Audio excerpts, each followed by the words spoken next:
The Killing Floor franchise has had more than one outbreak. Most people who are new to the series assume there was one disaster, one moment when Horzine's experiments escaped and changed the world, and that everything since has been the aftermath of that single event. That is not quite right. The London outbreak that started in Killing Floor 1 and the Clamefield outbreak that happened 70 years later in Killing Floor 3 are connected by the same company and the same fundamental failure of accountability. But they are not the same event. They did not happen for the same reasons. They did not spread the same way. They did not produce the same consequences, and they did not end the same way. Understanding the difference between them is actually one of the most revealing things you can do with this franchise's lore, because comparing them tells you something that no individual video about either event can tell you on its own. Horzine did not learn anything, not one thing. This is the story of every major outbreak in the Killing Floor universe, what caused each one, what made each one different from the last, and what the pattern connecting all of them says about a company that has been causing disasters and surviving them for nearly a century. If you have never played any of these games, you're in exactly the right place. You do not need any prior knowledge to follow this. Let's get into it. The first outbreak, London. Early 2000s, the first outbreak started with a dead child and a government contract. Kevin Clamley, the CEO and founder of Horzine Biotech, a British pharmaceutical company secretly contracted by the Ministry of Defense to develop the ultimate soldier, diverted his company's most advanced cloning research toward a personal obsession. His son had died, he wanted him back, and the technology Horzine had developed for the Bedlam Initiative, a classified project to build genetically engineered soldiers that would feel no pain and follow any order, was the most powerful tool he had available.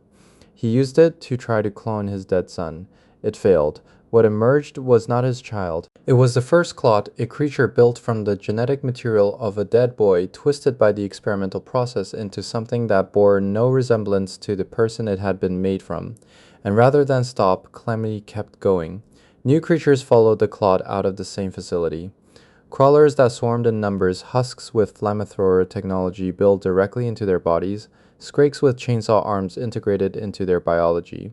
Flesh pounds, so enraged by the adrenaline pump, originally designed to keep Clemley's failed clone alive, that no containment system was ever built to manage what that device actually produced in them. An entire lineup of bioengineered monsters, each designed for a specific military purpose, each produced in the same underground facility beneath a Horizon office building in West London, that was supposed to be developing tools to protect people rather than destroy them.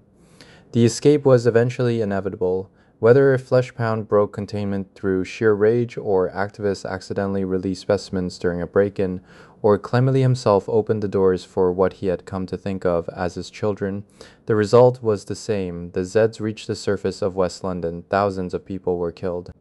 The British government deployed military teams immediately, not to warn the public, but to stop the Zeds and simultaneously erase any evidence of government involvement in the project that produced them. Most of those teams were wiped out. Survivors banded together and fought through wave after wave with whatever weapons they could find or trade for. Small groups of desperate people developing skills on the fly because there was no other option. The mercenary model that would define the franchise's gameplay and eventually Horzine's entire post-outbreak business strategy emerged directly from those ad hoc groups of survivors who had nowhere else to turn. Kevin Clamley, cornered by the military as the situation finally started to close in on him, transformed his own body into a massive armored boss creature the franchise calls the Patriarch rather than face arrest. The founder of the company that caused the disaster became one of his own creations rather than be held accountable for what he had done. That is the London outbreak, and here is what specifically defined it, because the characteristics of the first outbreak are what make every comparison that comes after it so instructive. The London outbreak was an accident born from grief and ambition. Clamley was not trying to cause a disaster. He was trying to bring his son back and deliver super soldiers for a government contract, and he pushed both goals past every ethical limit until the containment systems gave way under the weight of what he had created. The scale of it grew because the Zeds were engineered to be more effective than the military response sent to stop them. By the time the world fully understood what was happening, it had already spread beyond the ability of any coordinated response to contain. And crucially, nobody inside Horzine made a deliberate decision to release the specimens on civilian populations. The London outbreak was the result of experiments that went catastrophically wrong, rather than experiments that were deliberately pointed at people. That distinction matters enormously when you look at what came next. The European spread KF2 1 month later. 1 month after the London outbreak, the infection had spread across continental Europe. This is not a separate outbreak in the traditional sense. It is the continuation of the first one, the London disaster spreading outward faster than any containment effort managed to stop it. But it deserves its own chapter because the scale change between Killing Floor 1 and Killing Floor 2 represents a qualitatively different kind of crisis rather than just a larger version of the same one. In KF1, the world was dealing with a disaster in one city, terrible, catastrophic, but geographically bounded enough that the concept of containment was still theoretically possible. In KF2, that concept was gone. The European Union was functionally paralyzed, governments had collapsed or were in the process of collapsing, overwhelmed by a crisis none of their institutions were designed to manage. Military forces sent to contain the spread had been systematically destroyed by an enemy that did not feel fear, did not tire, did not retreat when casualties mounted, and had been specifically engineered to be more effective than the conventional military doctrines sent against it. The patriarch Kevin Clamefield, in his transformed state, was actively working to expand the infection. Alongside him was a man named Hans Volter, a former Nazi scientist from World War II who had kept himself alive for decades through illegal biological experiments on his own body, eventually connecting with Horzine's research to gain access to the technology and resources that let him keep going. By KF2, Volter was operating out of France, militarizing and upgrading new specimen variants beyond what the original London facility had produced, making Clamefields' already dangerous creations into something even harder to stop. Both were eventually encountered and defeated, at least temporarily, but Europe was already changed beyond anything that could be quickly undone.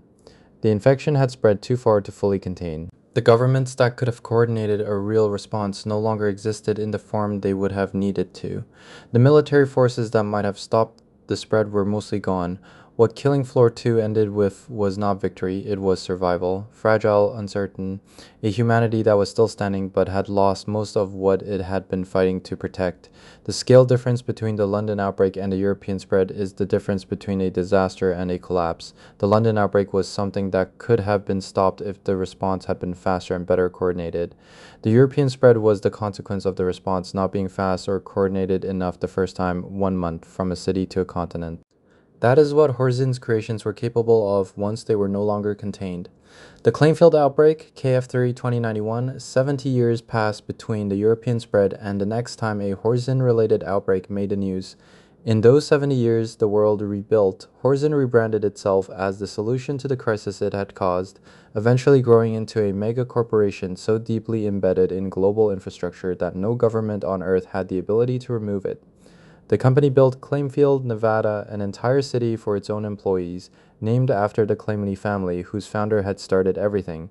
That family name now belonged to two very different people. Kevin Clamefield, the founder of Horzine, still unaccounted for in his patriarch form after 70 years, and Cordelia Clamefield, his granddaughter, a former military lieutenant who had sold her $52 billion inheritance in Horzine stock to fund Nightfall, a secret paramilitary organization she built specifically to fight the company her grandfather had founded. Since every legitimate channel she had tried across decades of advocacy had failed to hold Horzine accountable for anything, Clamefield was designed to be the showcase of what Horzine had become since the outbreak. A company megacity, cold corporate architecture, parks and markets and residential towers, and a bank of Horzine, a place where the company's most trusted employees lived and worked and raised their families inside an environment Horzine controlled completely from the ground up. Underneath that city, Horzine had built a hidden Z storage facility. Nobody told the employees, and then the facility was activated. The official description of what caused the Clamefield outbreak is a single word, inexplicable, meaning no official explanation was ever provided for why the facility opened, or who caused it to open. Whether it was a systems failure, deliberate sabotage from inside Horzine, or an external actor reaching into Horzine's secured systems and triggering the activation without leaving a trace, the company has not said. Masterson III, the former Horzine chief of security and grandson of Bill Masterson Sr., who had been connected to the franchise's story since its earliest days, was scapegoated for the disaster and publicly ousted. The word scapegoated rather than fired for negligence is doing important work there. It suggests the blame was placed on him deliberately rather than earned through any decision he actually made. He eventually found his way to Nightfall, begrudgingly, out of options rather than conviction. Now here is what makes the Clamefield outbreak fundamentally different from the London outbreak, and why the comparison between them is the most important thing this video is going to tell you. The London outbreak was an accident, a catastrophic one, the result of experiments pushed past every safe limit until containment failed under the weight of what was inside it. Clamely was not trying to cause a disaster in London, he was trying to bring his son back and build soldiers for the government. The Clamefield outbreak was not an accident in the same sense. Horzine deliberately built a Z storage facility underneath a civilian city, underneath its own employees' homes, without telling them. That is not an experiment that went wrong. That is a deliberate decision to place an active Z containment operation in the middle of a populated area and maintain that operation in secret from the thousands of people living directly above it. The London outbreak revealed that Horzine's ambition had outrun its ethics. The Clamefield outbreak revealed something colder. After 70 years and one civilization-altering catastrophe, Horzine had made peace with putting its own workforce at risk, rather than locating containment facilities somewhere that did not double as a corporate housing development. The company did not learn from London that Z storage should be kept away from civilian populations. It learned that you could keep it a secret. What the pattern actually means: 3 outbreaks, 70 years apart between the first and the third, different cities, different scales, different immediate causes, but the same company at the center of all of them. The London outbreak happened because Kevin Clemedy pushed biological research past every ethical limit with a government contract providing cover and a personal obsession providing motivation. The oversight that should have stopped it did not exist because the people who might have enforced it were the same people who had commissioned the research in the first place. The European spread happened because the London outbreak was not contained fast enough, and the Zeds were specifically engineered to be more effective than the systems trying to stop them. It was not a second outbreak so much as the first one running its full terrible course. The Clamefield outbreak happened because a company that had already caused one civilization-altering catastrophe was still operating without meaningful external accountability, 70 years later had built an entire city to house its own workforce, and had stored active Z containment systems underneath that city without informing anyone who lived there. The London outbreak was a failure of ethics, claimingly pushed too far and the systems gave way. The Clamefield outbreak was a failure of accountability, not one catastrophic moment of failure, but 70 years of accumulated failures that produced a company comfortable enough with its own power to build Z facilities underneath its own employees' homes and treat it as an acceptable operational decision. And here's the detail that connects them most directly. In London, the British government tried to suppress information about its own involvement with Horzine after the outbreak. Cover-up was the first instinct in Clamefield. Scapegoating one individual was the first instinct. Same impulse, different target, different decade. Same company making the same calculation about what story was most convenient for the most powerful people involved.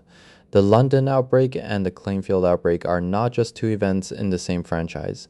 They are the same story told twice, the first time as a tragedy. A father's grief and a government's ambition producing a catastrophe that nobody with the power to stop it actually tried to stop. The second time as something darker. A corporation that learned from the first disaster not how to prevent the next one, but how to survive it. How to make itself useful enough in the aftermath that nobody could hold it fully accountable. How to grow powerful enough that the next time something went wrong underneath one of its cities, it could point at one person and walk away. Kevin Clemedy did not cause the Clamefield outbreak, but the company he built absolutely did. That is every major outbreak in the Killing Floor franchise and what separates them from each other. If you want to go deeper on the London outbreak specifically, the Clamefield outbreak specifically, Horzine's full history, or the Nightfall team fighting against the pattern both outbreaks represent, all of those videos are in the playlist below. You do not need to have played any of the games to follow any of it. Subscribe so you do not miss what Season 4 brings. Because if the franchise's pattern holds, whatever comes next will be another version of the same story. And drop a comment. After looking at both outbreaks side by side, which one do you think was actually worse? The one that happened by accident, or the one that happened in a city Horzine built for its own people? Because I know which one keeps me up at night. Tell me what you think.